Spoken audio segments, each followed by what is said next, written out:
Ciao a tutti, cominciando con oggi vorrei proporre alcuni video che rappresentano in sintesi il percorso che seguo durante le lezioni di chitarra e anche in qualche modo il mio approccio personale allo studio dello strumento. E come prima cosa mi sono chiesto solitamente in che modo vengono insegnate le scale sulla chitarra e sulla chitarra elettrica in particolare.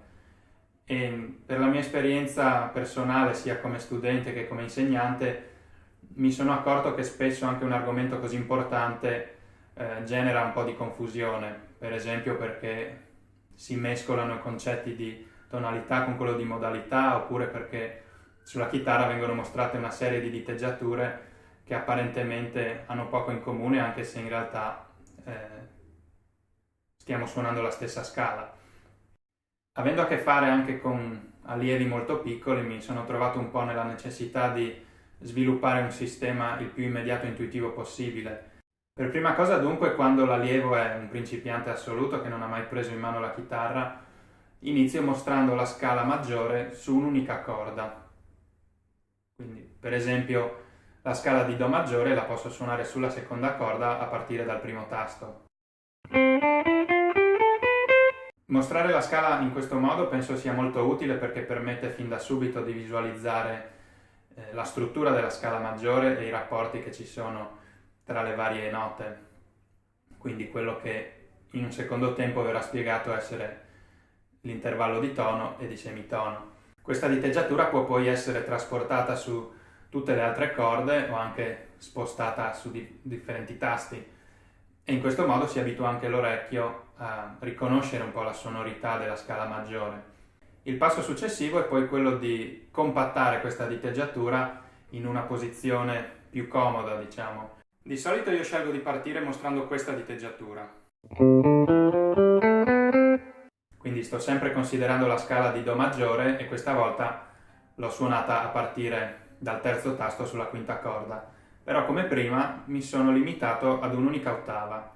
In questo modo, diciamo, mettendo bene in evidenza quella che è la tonica, che in questo caso ha rappresentato sia la nota di partenza che quella finale, cosa che spesso non accade quando per esempio si lavora con il sistema Caged, che per chi di voi è pratico avrà riconosciuto che quello che ho suonato appena adesso costituisce l'inizio della forma di La, sempre della scala di Do maggiore. Spesso però si tende, parlando del sistema Caged, a mostrare le forme su tutte le corde, quindi in questo caso avrei suonato tutte le note a disposizione in quest'unica posizione, andando probabilmente a finire sul La, sulla prima corda, e in questo modo quindi sarebbe venuta meno l'idea di avere anche come nota finale la tonica della scala. A questo punto dunque ho individuato questa diteggiatura per Do maggiore che utilizza 2 note sulla quinta corda, 3 note sulla quarta e 3 sulla terza.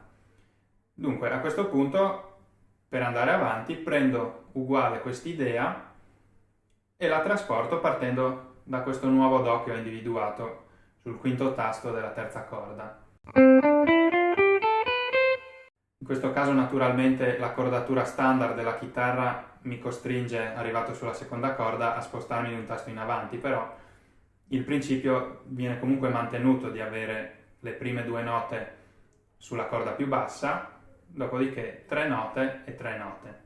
Andando avanti sul manico, la successiva forma che posso trovare è questa, partendo dall'ottavo tasto della sesta corda e proseguendo poi a partire dal decimo tasto, quarta corda. Quindi ho individuato 4 diteggiature, diciamo uguali, che si muovono nell'ambito di 2 ottave. Posso anche unire le 2 ottave insieme in questo modo, oppure così. A livello di note dunque ho a disposizione in questo modo esattamente quello che avrei avuto considerando le 5 forme Caged. Prima di proseguire oltre mostrando diteggiature differenti, penso sia utile cominciare subito a sperimentare col materiale che abbiamo a disposizione. Quindi per esempio utilizzare una stessa melodia suonata sulle varie forme che ho mostrato. Come esempio ho inventato questa melodia e in questo particolare caso l'ho cantata prima ancora di andare a prendere in mano la chitarra, cercando in questo modo di evitare qualsiasi schema mentale o tecnico legato alle diteggiature. Dal momento che stiamo considerando la scala maggiore, in questo caso la scala di Re maggiore, ho utilizzato esclusivamente le note diatoniche e siccome le diteggiature che ho mostrato erano tutte limitate all'ambito di un'ottava, la melodia che ho scritto non va mai oltre il Re sotto il primo rigo e il Re sul quarto rigo, un'ottava sopra quindi. L'intera melodia suona più o meno così.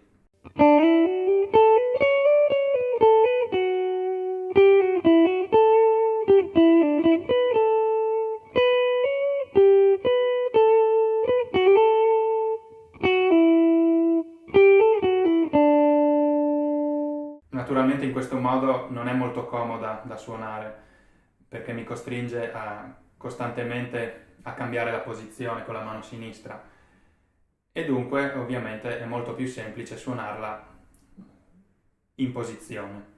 Partendo dalla quinta corda,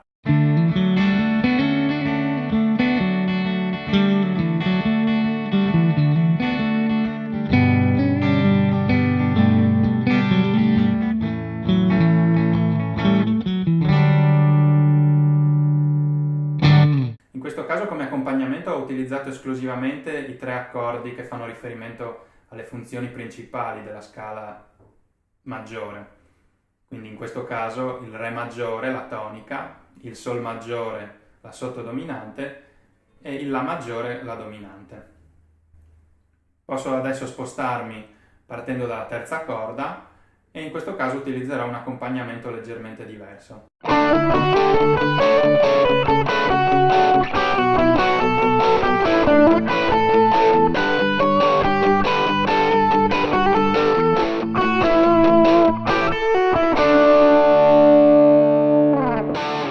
Vado avanti ancora partendo dalla sesta corda sul decimo tasto e adesso comincio a arricchire ulteriormente l'armonia.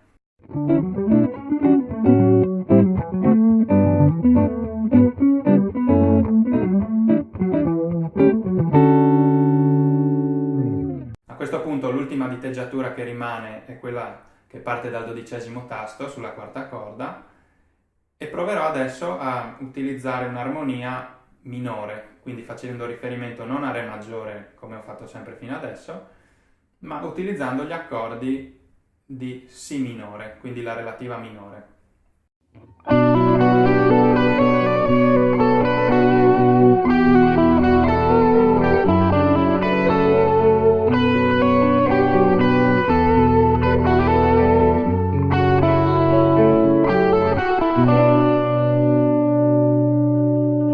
Anche in questo caso si vede che la cosa funziona e sono andato a utilizzare anche in questo caso i relativi accordi delle funzioni principali, quindi Si minore, la tonica minore, Mi minore, sottodominante minore e Fa diesis minore, la dominante minore.